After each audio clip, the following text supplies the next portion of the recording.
Expedition میں نے like K2 پہ میں نے فرسٹ اٹیمپٹ کی تھی 2023 میں، جب میری ایج 18 تھی۔ کوئی بھی سپورٹ آپ دیکھ لیں، اس میں بھی رسک تو ہوتا ہے، کافی رسک ہوتا ہے۔ اس میں تھوڑا ایکسٹرا رسک ہے، اینی ٹائم آپ کو ایورلانچ کا خطرہ ہوتا ہے۔ سہیل سخی اور نرمل پہ جو ان کا ایکسپیڈیشن تھا اور جو ایکسیڈنٹ یا جو انسیڈنٹ ہوا اس حوالے سے، تو بہت سارے لوگوں کے کامنٹس آ رہے تھے کہ یہ تو پاگل پن ہے، ایک ہی زندگی ملے ہے تو واقعی خطرے کا کام تو ہے۔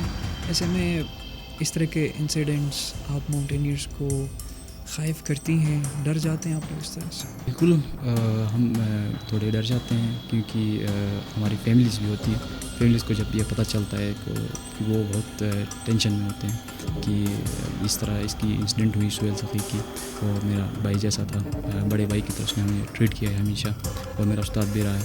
اپ کمنگ کیا پروجیکٹس ہیں، کہاں جانے کا پلان چل رہا ہے؟ اپ کمنگ جو میرا پروجیکٹ ہے ماؤنٹ منسلک کے لیے ہے، نیپال کے لیے۔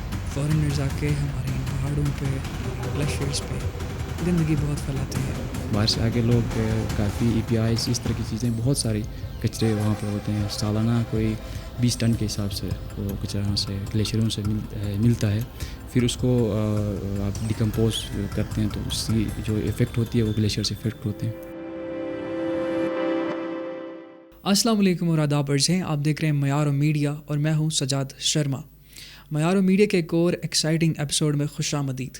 آج ہمارے ساتھ موجود ہے فرید حسین، آپ کا تعلق رحیم آباد سے ہے۔ فرید، ہمیں بتائیں، جو پہلی بار آپ کو دیکھ رہے ہیں، فرید کون ہے؟ بسم اللہ الرحمن الرحیم۔ میرا نام فرید حسین ہے اور میرا تعلق گلگت رحیم آباد سے میرا تعلق ہے۔ پچھلے 4-5 سالوں سے میں ماؤنٹینئرنگ کے فیلڈ میں ہوں، اور میں فردر جو میرے مشنز ہیں ان کو میں آگے کنٹینیو کر رہا ہوں۔ ایکسپیڈیشن میں نے لائک K2 پہ میں نے فرسٹ اٹیمپٹ کی تھی 2023 میں، جب میری ایج 18 تھی۔ تو اس کے بعد میں نے گولڈن پیک کو میں نے کلائم کی تھی۔ تو ریسنٹلی میں نے کچھ ایکسپیڈیشنز وہاں پہ کی تھی، لائک کلائمیٹ چینج کے اوپر میں نے کام کیا تھا، اور اس پہ جو گلیشیئرز میلٹ ہو رہے ہیں، کس طرح میلٹ ہو رہے ہیں، فورنرز وہاں سے آ کے اور یہاں پہ گندگی کرتے ہیں، تو اس کے حوالے سے میں نے کافی کام کیا ہے، گولڈن پیک پہ بھی اور 6000 کے پیکس جو ہیں، اور میں آگے بھی انشاءاللہ اس کو کنٹینیو کروں گا۔ اچھا فرید، میں کیوریس ہوں اب ماؤنٹینئرس کو دیکھ کے کہ ماؤنٹینئرنگ جہاں تک ہم نے ریسنٹ دیکھا، سہیل سخی اور پھر نرمل کا جو انسیڈنٹ ہم نے دیکھا، اپنی جان کو خطرے میں ڈال کے کیا ملتا ہے آپ لوگوں کو؟ اس میں جان خطرے کی کوئی بات نہیں ہے، خیر اس میں یہ ہے کہ آپ کوئی بھی سپورٹ آپ دیکھ لیں، اس میں بھی رسک تو ہوتا ہے، کافی رسک ہوتا ہے۔ اس میں تھوڑا ایکسٹرا رسک ہے، اینی ٹائم آپ کو ایورلانچ کا خطرہ ہوتا ہے، اور آگے سے روکس آتے ہیں، اس طرح کی بہت ساری آپ کو مشکلات کا فیس کرنا ہوتے ہیں آگے۔ اور اس میں یہ ہے کہ ہم فرسٹ آف آل تو گلگت بلتستان اور پورے پاکستان کا نام روشن ہوتا ہے۔ جس طرح باہر سے فورنرز آ کے یہاں پہ کلائم کرتے ہیں، K2 ہو گیا، ننگا پربت، اس طرح کی بہت ساری چوٹیاں پاکستان کے اندر ہے، پوٹینشیل پاکستان کے اندر بہت ہے، تو اس کی وجہ سے لوگ باہر سے آ کے کلائم کرتے ہیں، اور ہم یہاں پہ بیٹھ کے تو ان کو کلائم کر رہے ہیں۔ اچھا یہ بتائیں، ماؤنٹینئرنگ لیٹس سے سنس ہم ماؤنٹینس میں رہتے ہیں تو یہ ہمارا فرض بھی بنتا ہے کہ ہمیں کلائمبنگ آنی چاہیے، لیکن ماؤنٹینئرس کو کچھ ملتا ہے، like is there some kind of, چونکہ آپ پروفیشنل ہے ایز اے ماؤنٹینئرنگ کو بطور پروفیشن آپ اس کو لے رہے ہیں، تو اس میں کچھ ہیں، کچھ پیسے کچھ مل جاتے ہیں؟ پیسے بھی ملتے ہیں، اس میں آپ بہت ساری اپرچونیٹیز آپ کو ملتی ہیں۔ گلگت بلتستان میں یوتھ کے اندر تو اتنا پوٹینشیل زیادہ ہے، لیکن یہاں پہ پراپر ٹریننگ اور اسکولنگ نہ ہونے کی وجہ سے یہاں پہ لوگوں کو ماؤنٹینئرنگ کے بارے میں پتہ نہیں ہے۔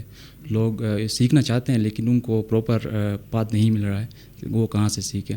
تو اس میں سب سے پہلے سمپلی آپ کو ایز اے ماؤنٹین گائیڈ آپ کام کرتے ہیں تو آپ کی ارننگ بھی ہوتی ہے، اور ایز اے ہائی الٹیٹیوڈ آپ پورٹر کام کرتے ہیں، اس میں بھی ارننگ ہوتی ہے، اور ایز اے آپ کلائمبر ممبر کے تھرو آپ کام کرتے ہیں تو آپ کو کچھ بڑے کمپنیز ہوتی ہیں وہ اسپانسرنگ کرتی ہیں، تو اس کے ریلیٹڈ آپ وہاں پہ کانٹیکٹ کرتے ہیں، اور ایز اے سیلف پہ آپ کم کریں گے تو انشاءاللہ کل کو آپ کوئی کلب وغیرہ کمپنی کھول کے آپ گلگت بلتستان کا نام بھی روشن کریں گے، اور گلگت بلتستان کے اندر ٹورزم کو بھی پروموٹ کریں گے۔ اچھا پرٹیکولرلی جو آپ نے شروع میں مینشن کیا کہ فارنرز آ کے ہمارے ان پہاڑوں پہ، ہمارے ان گلیشیئرس پہ گندگی بہت پھیلاتے ہیں. تو تھوڑا سا اس حوالے سے ہمیں بتائیں کہ ماؤنٹینئرس کے اندر یہ کوئی کچھ ایتھکس ہوتے ہیں کہ آپ ماؤنٹین پہ جب جاتے ہیں تو سرٹین وے میں آپ نے ایکٹ کرنا ہے, اپنے ساتھ جو بھی آپ ٹریش لے جاتے ہیں وہاں پہ ہو جاتا ہے تو اس کو واپس لے کے آنا ہے, ایسا کچھ ہے؟ بالکل, جو بھی ماؤنٹینئر یہاں پہ پاکستان کے اندر ہوتا ہے وہ جتنا بھی اپنا جو ڈسٹ ہوتا ہے وہی جو اوپر لے جاتا ہے وہ نیچے بھی لاتا ہے. گلگت بلتستان کے اندر جو بھی ماؤنٹینئرس ہیں آج تک ہم نے نہیں دیکھا ہے کہ وہ پہاڑوں کے اندر جا کے گندگی کریں, کیونکہ بہت ساری کمپنیاں ہیں جہاں سے آ کے وہ کمپنیوں کے تھرو وہ کلین اپ مشن بھی کرتی ہیں, اس میں گلگت بلتستان کے نوجوان حصہ لیتے ہیں, حصہ لے کے پہاڑوں کو صاف کرتے ہیں. ہمیں یہی ہے کہ لوگ پاکستان سے بھی آ کے یہاں پہ کچھ نہ کچھ گندگی کرتے ہیں تو اس کو نہیں کرنا چاہیے. فورنرز بھی کرتے ہیں, تو ہماری SCNP ایک ادارہ ہے جو اس کلین اپ مشنز کو دیکھتا ہے, اور جو ڈسٹ ہوتا ہے وہ وہاں پہ سائٹ کرتا ہے. تو اس چیز پہ ہمیں کام کرنے کی ضرورت ہے. ہمیں فورنرز کے اوپر بھی یہی کرنا چاہیے کہ ٹیکس لگانا چاہیے. جو بندہ یہاں پہ آ کے گندہ کرے گا اس کے اوپر کافی کام کرنے کی ضرورت ہے. بالکل جرمانہ ہونا چاہیے. اور گلگت بلتستان کی جو ٹورزم ڈپارٹمنٹ ہے اس کے اوپر ان کو زیادہ سے زیادہ کام کرنا چاہیے. گلگت بلتستان کے اندر ٹورزم ڈپارٹمنٹ تو ہے لیکن وہ نام کے لیے ہے. آج تک ان لوگوں نے ابھی تک کوئی ایسا کوئی چیز نہیں کیا ہے جو ماؤنٹینس کے ہمارے ماؤنٹینس کے اندر ہو رہا ہے. باہر سے آ کے لوگ کافی EPIs اس طرح کی چیزیں, بہت سارے کچرے وہاں پہ ہوتے ہیں. سالانہ کوئی 20 ٹن کے حساب سے وہ کچرا یہاں سے گلیشیروں سے ملتا ہے. پھر اس کو آپ ڈیکمپوز کرتے ہیں تو اس کی جو افیکٹ ہوتی ہے وہ گلیشیئر سے افیکٹ ہوتے ہیں. تو اس کی وجہ سے گلگت بلتستان کی گورنمنٹ کو چاہیے کہ وہ اس کے اوپر زیادہ کام کرے. اچھا, ہم نے ریسنٹلی ہمارا جو میڈیا ہاؤس ہے میار نے کانٹینٹ بنایا تھا آن سہیل سخی اور نرمل پہ, جو ان کا ایکسپیڈیشن تھا اور جو ایکسیڈنٹ یا جو انسیڈنٹ ہوا اس حوالے سے. تو بہت سارے لوگوں کے کامنٹس آ رہے تھے کہ یہ تو پاگل پن ہے, خودکشی ہے, اور بہت سارے اپریسیشن بھی تھی, بٹ بہت سارے اس طرح کے کامنٹس بھی ہمیں دیکھنے کو ملے. ایسے میں مجھ جیسے شاید کمزور لوگ مزید ڈر جاتے ہیں کہ اس طرح ماؤنٹین پہ جانا, ایک ہی زندگی ملی ہے تو واقعی خطرے کا کام تو ہے. ایسے میں اس طرح کے انسیڈنٹس آپ ماؤنٹینئرس کو خائف کرتی ہیں, ڈر جاتے ہیں آپ لوگ اس طرح سے؟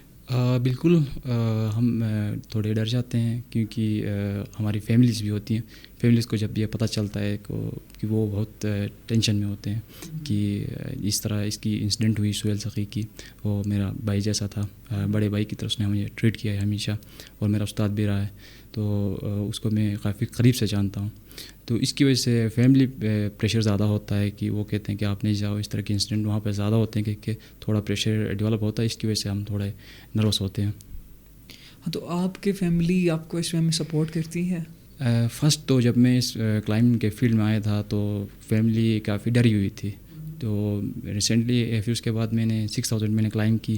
پھر اس کے بعد لوگوں کو پتہ چلا کہ گلگت بلتستان کے اندر بھی پوٹینشیل ہے, اور تھوڑی میری ویلکمنگ بھی وہاں پہ صحیح ہوئی تھی. تو اس کی وجہ سے گاؤں میں بھی تھوڑے لوگ سپورٹ کرتے ہیں. اینی ٹائم جب میں کوئی مشن اناؤنس کرتا ہوں تو گاؤں کے بھی لوگ مجھے سپورٹ کرتے ہیں. سو پہلے تو یہ شاید یہ سوال مجھے شروع میں ہی پوچھنا چاہیے, آپ 18 سال کی عمر میں آپ نے ایک ماؤنٹین آپ نے سمٹ کیا تھا, تو ایسے میں کہاں سے ملی یہ انسپریشن کہ پہاڑ ہم نے چڑھنا ہے؟ انسپریشن تو میرے سرباز خان جو 14 پیکس کے استاد بھی ہیں, جو ان لوگوں نے فرسٹ پاکستانی وہ بنے تھے, وہ میرے انسپریشن ہے. پھر اس کے بعد محمد علی ستپارہ, پوری دنیا ان کو جانتی ہے, وہ میرے انسپریشن ہے. تو ان کے بیس پہ میں دیکھتا ہوں ماؤنٹینئرنگ کو میں آگے کنٹینیو کرتا ہوں. اور گلگت بلتستان کی یوتھ کو بھی میں یہی سجیسٹ کروں گا کہ آپ بھی جو بھی آپ فیلڈ میں ہیں تو اس حساب سے آپ جتنا محنت کریں گے آپ کو اسکوپ ملے گا, اور آپ اپنا گلگت بلتستان کا نام اور والدین کا نام بھی روشن کریں گے. سو آپ لوگوں کا جو ایکسپیڈیشن ہوتا ہے, لائک کسی بھی ماؤنٹین پہ آپ جاتے ہیں تو کوائٹ آبویس وہاں کی ویدر کافی ہارش ہوتی ہے. ایسے میں آپ لوگ کیا کچھ تیاری کر کے چلے جاتے ہیں اوپر؟ جب ہم 8000 کے ماؤنٹین پہ جاتے ہیں تو اس کی جب آپ K2 بیس کیمپ کے لیے ٹریک سٹارٹ کرتے ہیں تو میکسیمم آپ کے ڈیز لگتے ہیں 7 دن, تو آپ کے بیس کیمپ تک جاتے ہیں. پھر اس کے بعد آپ کا فردر جو آپ کا کلیمیٹائزیشن پروسیس ہوتا ہے وہ آپ سٹارٹ کرتے ہیں. آپ چیک کرتے ہیں کہ اس تاریخ کو ویدر صاف ملے گا, تو اس حساب سے آپ اپنی باڈی کو ایکلیمیٹائز کرتے ہیں. کیمپ 1 آپ جاتے ہیں, پھر اس کے بعد کیمپ 2 آپ جاتے ہیں, پھر ایکلیمیٹائز ہو کے نیچے آتے ہیں. پھر ساری جو وہاں پہ بیس کیمپ میں بہت ساری بڑی بڑی کمپنیاں ہوتی ہیں، جس طرح نرمل پوجا کی بڑی کمپنی تھی، تو اسی طرح سارے ممبرس مل کے ایک میٹنگ کرتے ہیں، اس ڈیٹ کو ہم نے کلائم کرنا ہے ماؤنٹ K2 کو، ٹھیک ہے. تو اس حساب سے جو بھی ہمیں ویدر فوڈ کاسٹ ملتا ہے 29 تاریخ کو ویدر صاف ہوگا کہ تو ہم اپنی تیاری سٹارٹ کرتے ہیں. جیسے ہی ہمیں ویدر ونڈو ملتی ہے تو اس میں ہم سبمٹ کر کے بیس کیمپ کے لیے اپنا سفر جاری کرتے ہیں. اچھا، آپ نے کافی ماؤنٹین سمٹ بھی کیے ہیں، کچھ پہ آپ گئے ہیں. میرا خیال ہے کہ اس حوالے سے تھوڑا سا اوبلیویس میں ہوں، کیونکہ شاید ان پہاڑوں کو میں نے نظر انداز کیا ہے پرسنلی اگر کہوں تو، جن پہ آپ لوگ چڑھتے ہیں اور جو تاریخ رقم کرتے ہیں. ایسے میں فور شور میں کیوریس ہوں اس حوالے سے، ضرور میں ریسرچ کروں گا، ان کو جانوں گا. مجھے یہ بتائیں اپ کمنگ کیا پروجیکٹس ہے، کہاں جانے کا پلان چل رہا ہے؟ اپ کمنگ جو میرا پروجیکٹ ہے ماؤنٹ منسلک کے لیے ہے، نیپال کے لیے. تو اس میں گل بلتستان کو ریپرزینٹ کروں گا، پاکستان کو ریپرزینٹ کروں گا، اور ابھی ریسنٹلی میں جا رہا ہوں ایکلیمیٹائزیشن پروسیس کے لیے دیوسائی کے اندر پیکس ہیں، وہ بھی میں کلائم کروں گا. اور انشاءاللہ میں جی بھی گورنمنٹ سے میں یہی ریکویسٹ کروں گا کہ مجھے سپورٹ کرے. جو میرا مشن ہے 8000 کا ماؤنٹ منسلک کا جو نیپال کے اندر ہے، اس کو میں کلائم کروں گا. As a youngest first Pakistani بنوں گا 20 سال کی عمر میں کلائم کر کے. ایک تاثر ماؤنٹینئرنگ کے حوالے سے یہ بھی پایا جاتا ہے کہ یہ ایک مہنگا اسپورٹس ہے. بالکل، بہت سارے افورڈ نہیں کر پاتے. ایسے میں اگر کوئی یوتھ جو اس ماؤنٹینئرنگ کی طرف اگر انٹرسٹڈ دلچسپی رکھتا ہے تو اس کے لیے آپ کیا وے آؤٹ دیں گے؟ اس کو کن کو رجوع کرنا چاہیے؟ فردر یہ ہے کہ آپ ماؤنٹینئرنگ فیلڈ میں آنا چاہتے ہیں، سب سے پہلے آپ کی ٹریننگ ہونی بڑی لازمی ہے. آپ ٹرین ہو کے آگے آ جائیں. پھر آپ اسٹیپ بائی اسٹیپ 5000 کے پیکس کریں گے، پھر 6000 کے پیکس کریں گے، پھر اس کے بعد 7000، پھر 8000 کے پیکس پہ آپ ٹرائی کریں گے. تو اس کے ریلیٹڈ یہ ہے کہ فائنینشلی آپ کو بہت اسٹرانگ ہونا پڑتا ہے. تو جیسے کہ آپ کو میں نے شروع میں بتایا تھا کہ بڑی بڑی کمپنیاں ہیں، سرینا ہوٹلز ہے اور اس طرح کی HBL، اس طرح کافی بینکس ہیں، تو وہ اسپانسرنگ کرتی ہیں ان کو. اپنے فزیکلی اور فائنینشلی اس میں اسٹرگل کرنا ہے. اسٹرگل آپ جب تک نہیں کریں گے آپ کو کچھ نہیں ملے گا. 4 سال کی عمر میں 4 سال کہہ رہا ہوں سوری 4 سال کے میرے کیریئر میں میں نے بہت سارے اسٹرگل کیے ہیں. جب میں K2 پہ جا رہا تھا تو میں نے بہت ساری کمپنیوں کے پاس گیا. پھر الخدمت فاؤنڈیشن تھا، KCBL تھا، سرینا ہوٹلز تھا، ان لوگوں نے مجھے اسپانسر کی. جو بھی محنت کرتا ہے وہ محنت ضائع نہیں جاتی ہے. آپ کو بھی چاہیے کہ آپ اس فیلڈ میں آئیں، پراپر ٹریننگ کے ساتھ آئیں، اور آپ جو اسپانسرنگ ہے اس کو ہنٹ کریں. ایز آپ گائیڈ بھی کام کر سکتے ہیں، ایز آپ ہائل شیٹ پورٹر بھی کام کر سکتے ہیں.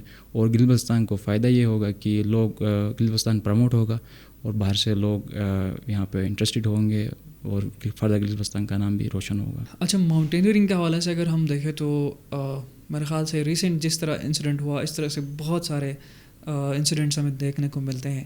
ایسے میں ریسکیو جو مشنز ہے وہ ہمارے ملک میں اسپیسیفکلی آپ کس حد تک دیکھتے ہیں ٹائملی آپ کو ریسکیو مشن مل جائے؟ پاکستان کے اندر نیپال کے نسبت پاکستان کے اندر بہت سارا کام کرنا باقی ہے ریسکیو مشنز کے اندر. نیپال اب جائیں گے تو نیپال میں آپ کو $500 کے بھی، $1000 کے بھی، $2000 کے بھی ریسکیو مشن ملتے ہیں. پاکستان میں دیکھا جائے تو پاکستان میں ریسکیو مشن بہت زیادہ بھی ہے. $9000 پہ وہ ریسکیو مشن کرتے ہیں. یہاں پہ پاک آرمی کرتی ہے. پاک آرمی کو چاہیے کہ اس ریسکیو مشن کے اندر جو چیزیں ہیں اس کو تھوڑا امپروو کرے، لوگوں کو سیکیور فیل ہوں پاکستان آنے کے لیے. جس طرح بہت سارے کلائمبرز، ٹریکرز نیپال جاتے ہیں، تو ان کو بہتر کرنے کے لیے گل بلتستان گورنمنٹ کو بھی چاہیے کہ وہ اس کے اوپر کام کرے، اور پاک آرمی کو بھی چاہیے کہ وہ ریسکیو مشن کو بہتر سے بہتر کرے، اور بہتر کر رہی ہے اور اس کو مزید بہتر کرنے کی کوشش. اچھا، ایک آخری سوال. بہت سارے نوجوان شاید اپنی کمفرٹ زون میں ہوتے ہیں، وہ ان پہاڑوں پہ نہیں چڑھتے یا ان کی طرف نہیں آتے. ایسے میں آپ ان کو کیا پیغام دیں گے؟ یوتھ کو میں یہی سجیسٹ کروں گا، فردر آپ پراپر ٹریننگ کے تھرو آئیں، فردر اسٹیپ بائی اسٹیپ آپ آگے آ جائیں. اس کے لیے آپ بہتر چیزیں آپ کو ملیں گی. اسٹیپ بائی اسٹیپ آپ کنٹینیو کریں گے. ڈائریکٹ آپ اگر 8000 یا 7000 پہ چاہیں گے آپ کو بہت ساری مشکلات پیش کرنی ہوں گی. اس حساب سے آپ پراپر ٹریننگ کریں، پھر اس کے بعد ہمارے گلگت بلتستان انسٹیٹیوشن ابھی اسٹیبلش کر رہی ہے، ستپال ماؤنٹینئرنگ فیڈریشن ہے وہاں پہ، وہ ماؤنٹینئرس کو ٹرین کرتی ہے. اس طرح شمشال کے اندر جس طرح کی سمینہ بیگ ہے، مرزا علی ہے، وہ بھی کافی اس پہ کام کر رہے ہیں ماؤنٹینئرنگ پہ. یوتھ کو ٹرین کرتے ہیں، ٹرین کر کے آگے ان کو بھیجتے ہیں پہاڑوں پہ کلائمب کرانے کے لیے. تو اس کے بیس پہ آپ آگے آ سکتے ہیں. یوتھ کو یہی سجیسٹ کروں گا کہ آپ جب تک محنت نہیں کریں گے آپ کو کچھ نہیں ملے گا. تو اس لیے آپ اسٹرگل کریں، پھر اس کے بعد آپ کو ایزی ہوگا انشاءاللہ. ایکسپیڈیشن ہے، آپ اس کے لیے جا رہے ہیں، ہماری طرف سے بیسٹ وشز. اور آپ یقیناً آپ جو کام کر رہے ہیں وہ بہت ہی رسکی اور ایک مشکل کام ہے ہمارے نزدیک، تو اس کے لیے ہماری طرف سے بیسٹ وشز. آپ کے آنے کا بہت شکریہ. Thank you so much.